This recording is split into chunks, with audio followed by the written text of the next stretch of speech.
fellow slashers, boys and ghouls. It's your boy, the Horror Heathen, the podcast host of the most. Today, I have a very special guest. His name is Milo Cawthorne, who is the lead actor and one of my favorite actors in the movie Deathgasm. So, born and raised in, I hope I pronounced this right, Whangarei, New Zealand? I don't know, is that right? I mean, that is a valiant effort, and the traditional pronunciation is Whangarei, but okay. Whangarei, I love Whangarei as well. We'll run with Whangarei. Okay.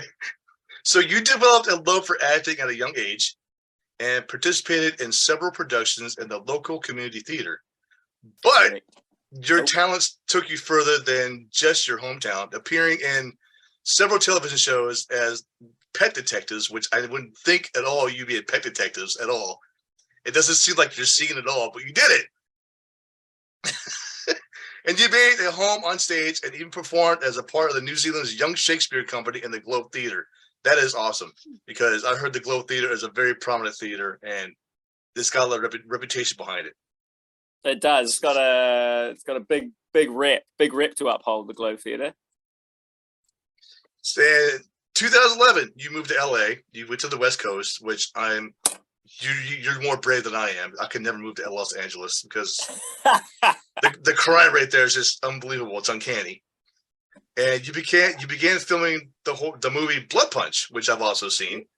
And I'm still trying to wrap around my head what the hell that movie's about. It's got twists and turns. And which premiered at the 20th Annual Austin Film Festival in 2013. And you won an award for that, which is really cool. Congratulations, sir. Thank you.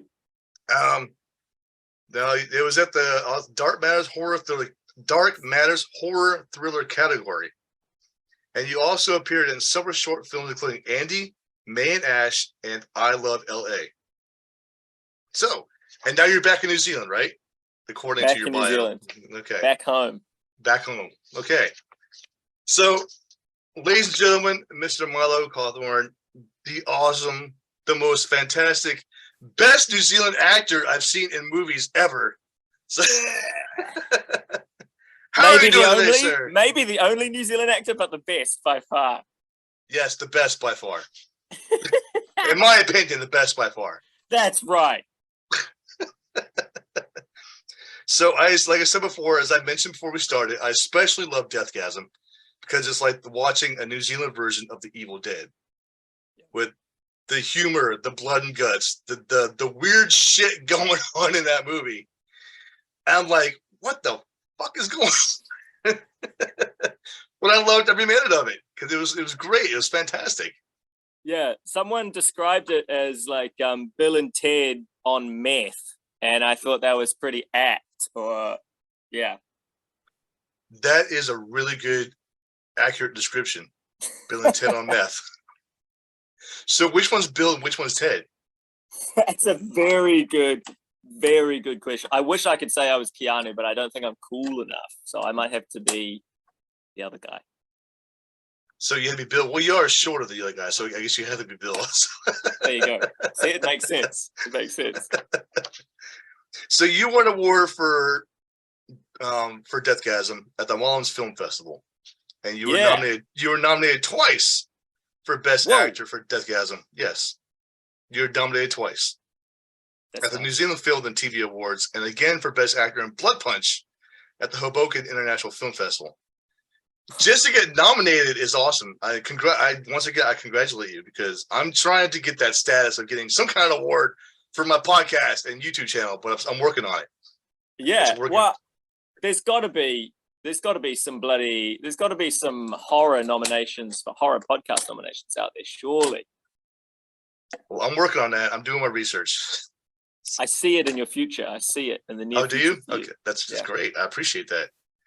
So I watched the movie again last night as a refresher. I think that was my 18th or 19th time watching Deathgasm. Holy shit.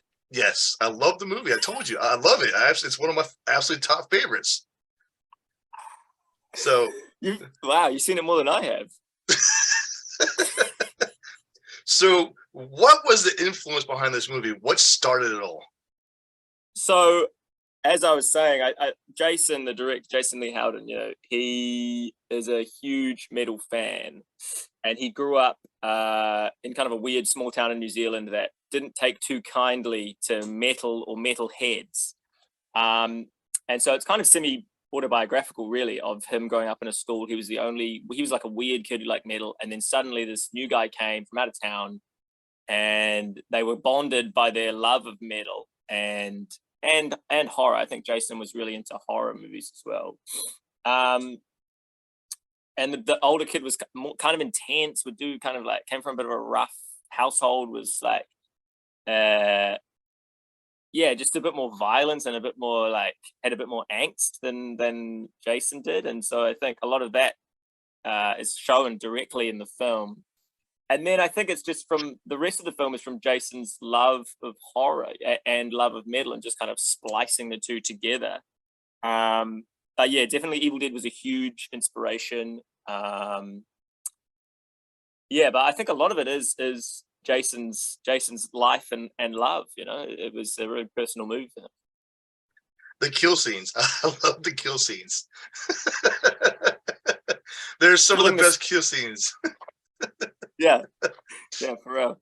Like ripping that guy's head out, the whole spine just coming out. And it reminds me of Mortal Kombat. So I said fatality.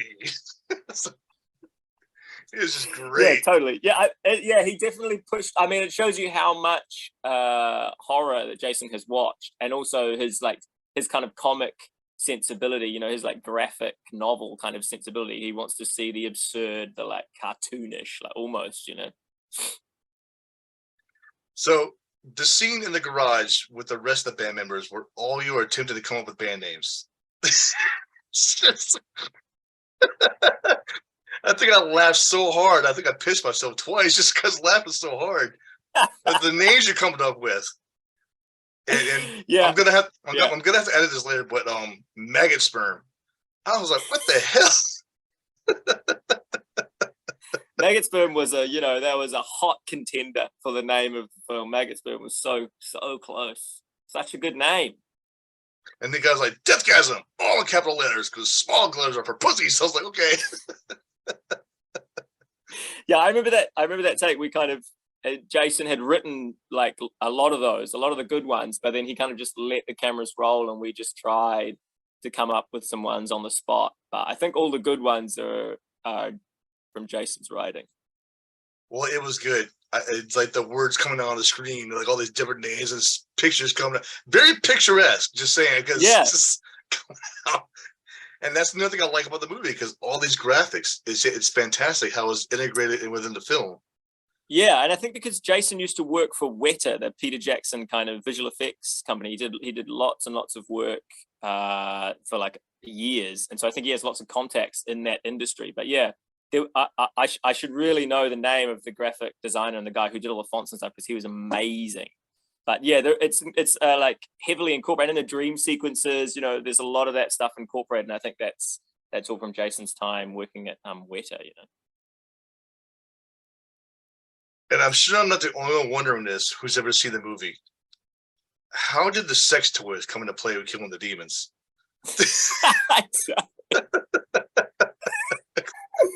I don't know where he got that idea from, but man, that was fun to shoot. I think he just liked the juxtaposition of this incredibly Christian, straight household, and then suddenly these weird, absolutely massive dildos. They're just a nice kind of juxtaposition.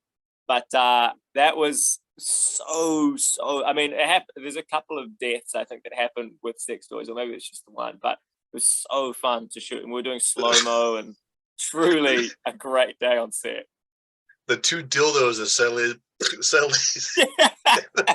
and it's still spinning. I was like, oh my God.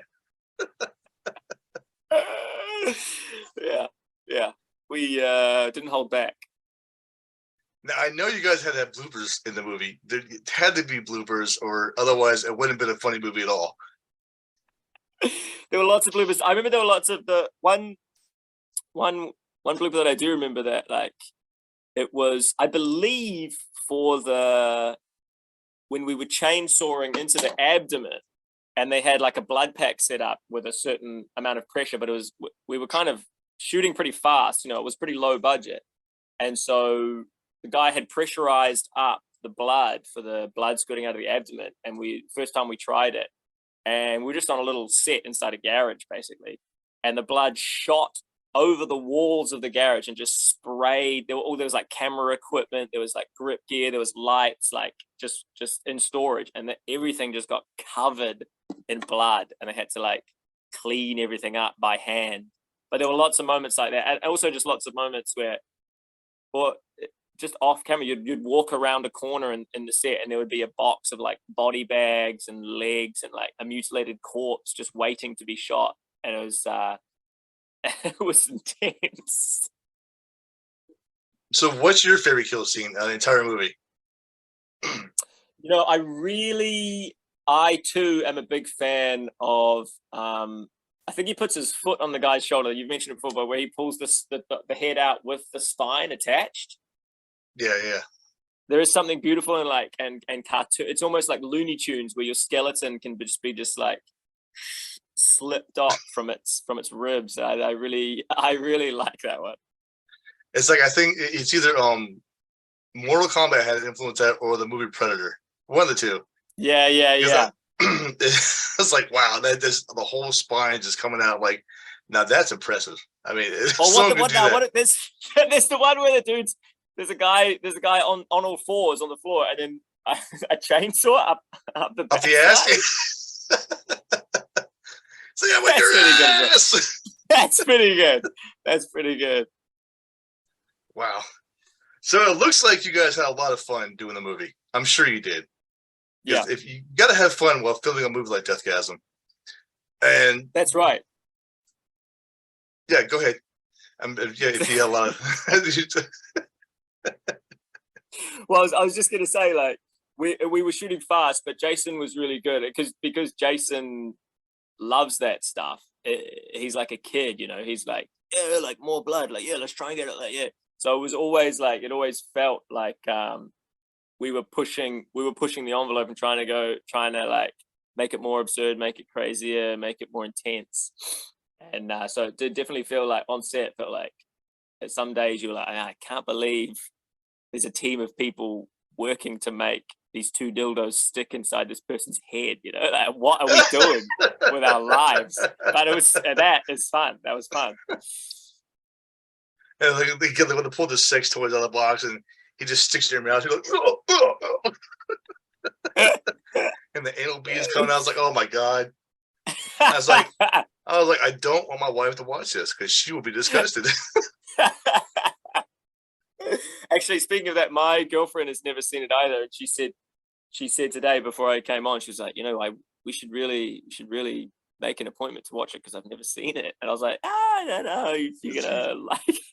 Let me get you drunk first before you watch it, okay? Yeah, that's right. You need to be inebriated to see this film. Because my wife asked, she's like, who are you interviewing today? I was like, oh, Milo Cawthorne from Deathgasm. She's like, what movie? Deathgasm.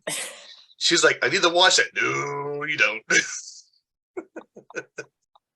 Sometime later, yeah. Sometime later. We'll get you later. Before you watch it, let me just warn you. Yeah, you can have a little list. You can write a little list of the things to expect. And she's a very proper woman too. So I know this movie is probably going to traumatize her for the rest of her life. Yeah. You got to pick your crowd who you're showing Deathgasm to. You got to pick your crowd. So was this movie like shot entirely? I hope I pronounce this right. West Auckland. Yeah, that's great pronunciation. Yeah, it was. It was all West Auckland. It was part of a initiative here, like a competition where they asked for pictures and scripts for films, and then it got whittled down to like some finalists. And I think like audience voted for some finalists, and then some judges picked the finalist and the winner. And so this won that competition, and I believe the poster that because you had to send a poster image, it was like that, and instead of these being bent over, these fingers were just cut off. It was like a bloody kind of 2D. Yeah. And so I think that still kind of made it into some of the final art.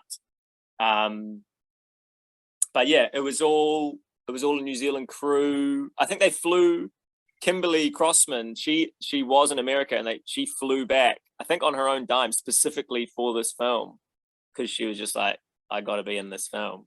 And but yeah, apart from that, it was 100% Kiwi. That's awesome. I think it's awesome when movies are filmed in one spot because you're not traveling around a lot, and it just tells you that the person directing and producing, they have great imagination, and like, okay, we have this resource, let's use the hell out of it, and totally. that's what makes the movie very unique and very cool. So at the end of the movie, where the record player is playing the record, and it's lightning shooting out, and it's like, and the voice coming out, they go, just kidding. So at the very end of the end credits, the post credits, there's another scene you talking to the guy on the record.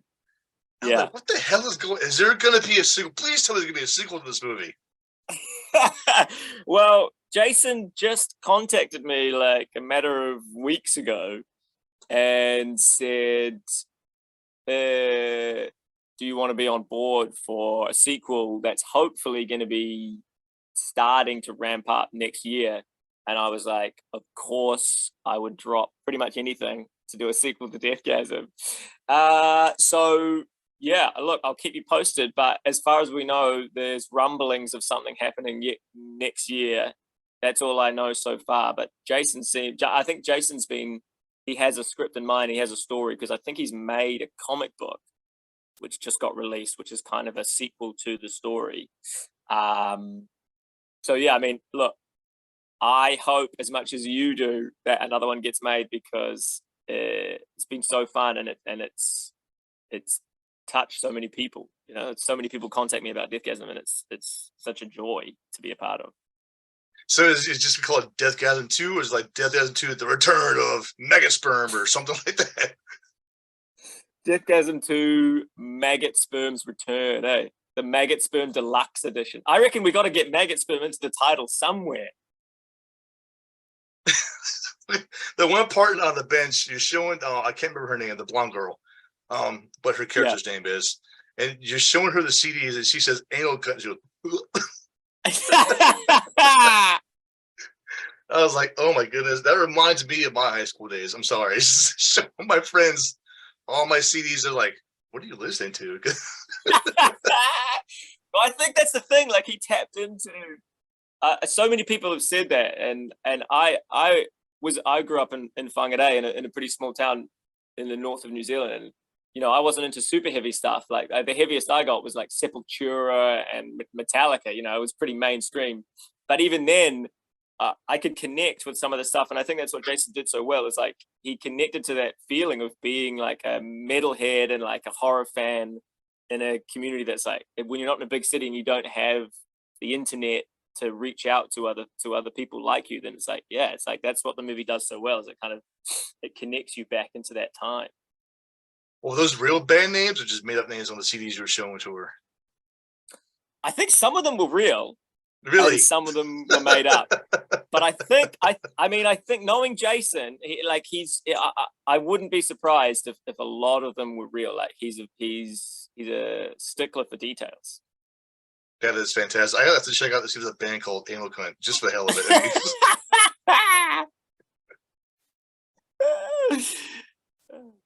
Now, there's another favorite actor that I've talked to in the past, Spencer Wilding. I don't know if you ever heard of him or not, but he's also from New Zealand.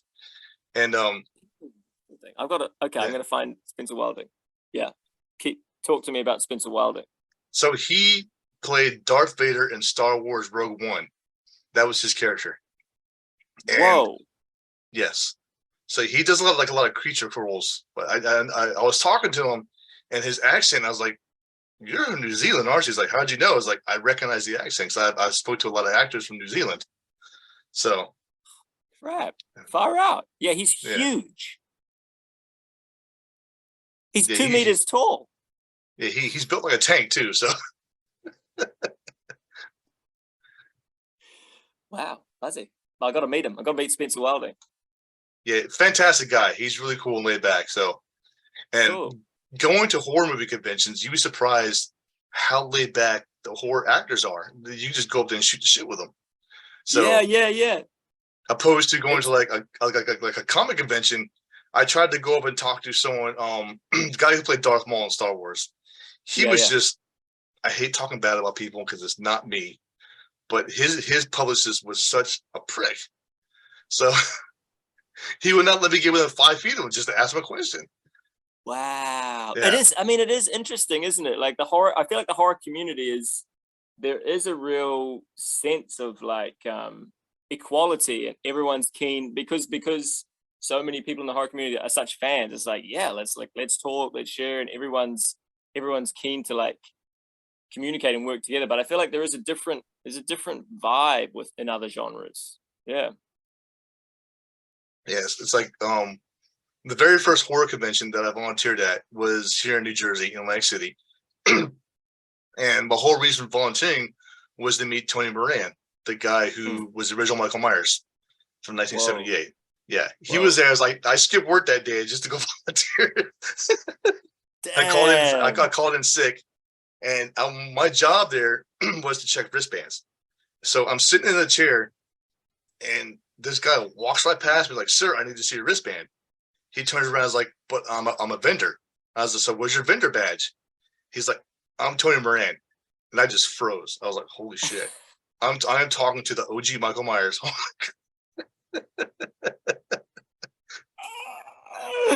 Amazing. Yeah, I guess you wouldn't really recognize him from the film because he's always wearing a mask.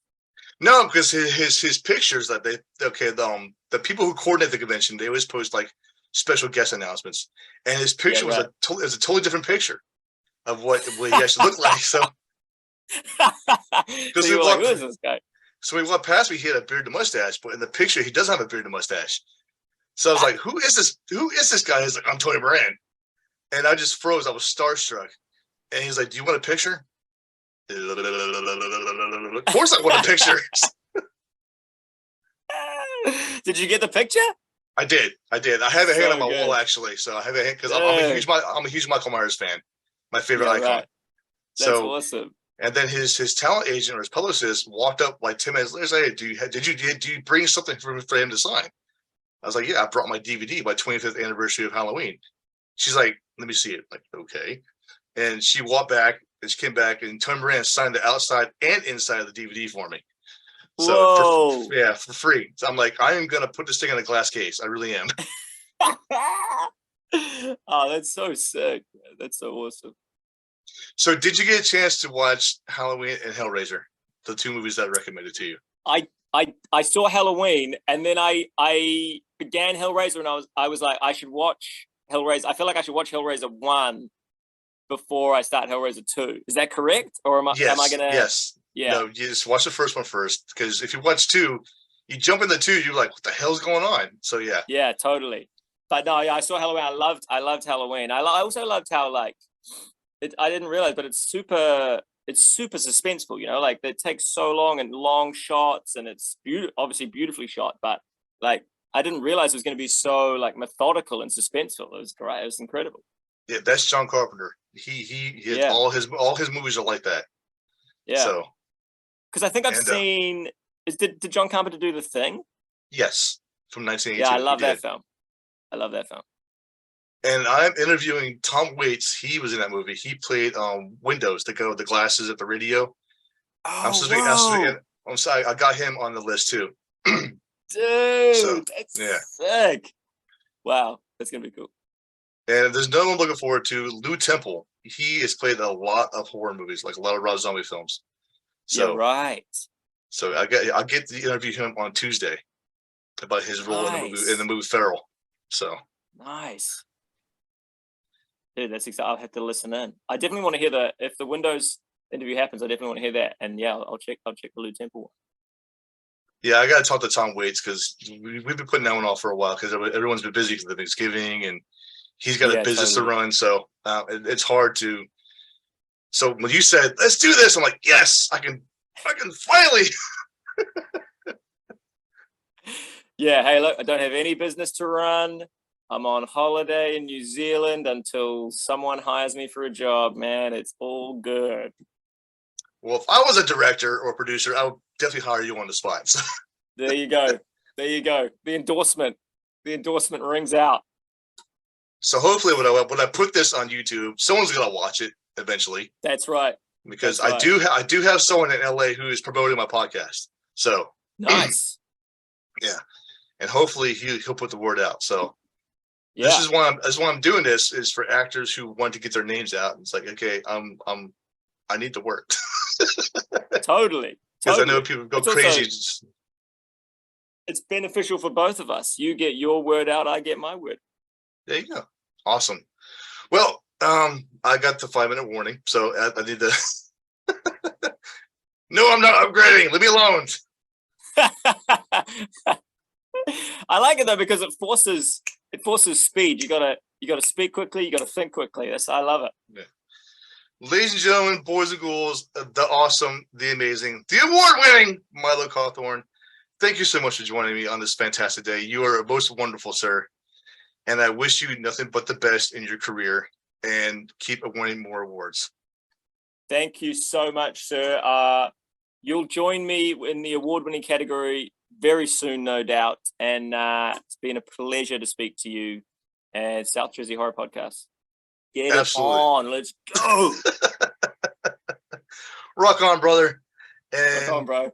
Thank you so much for everything. And, thank you. And I think it's still morning time there, isn't it, New Zealand? Yeah, I've just had breakfast and now I'm going to go for a little walk with my girlfriend around the block. Okay. No dildos, all right? Just keep them away. Okay, okay. But just because you said that, I'm ruling them out. All right, man. Take care. It's great talking to you. It's been an absolute pleasure and honor. And right, it's been great. Peace out. Happy Thanksgiving. Yeah. Do you guys even celebrate Thanksgiving in New Zealand? I don't know if you guys do or not. We're kind of aware. We're like we have Black Friday deals, so we're kind of aware of Thanksgiving, but we don't really celebrate it here. Okay. But we're aware that it's happening. Okay, that's cool. I understand. Yeah. All right, man. Awesome. I appreciate your time, and I'm definitely looking forward to seeing Deathgasm 2 when it comes out. Yeah, bro. I'll have to come back on the podcast and tell you all about it.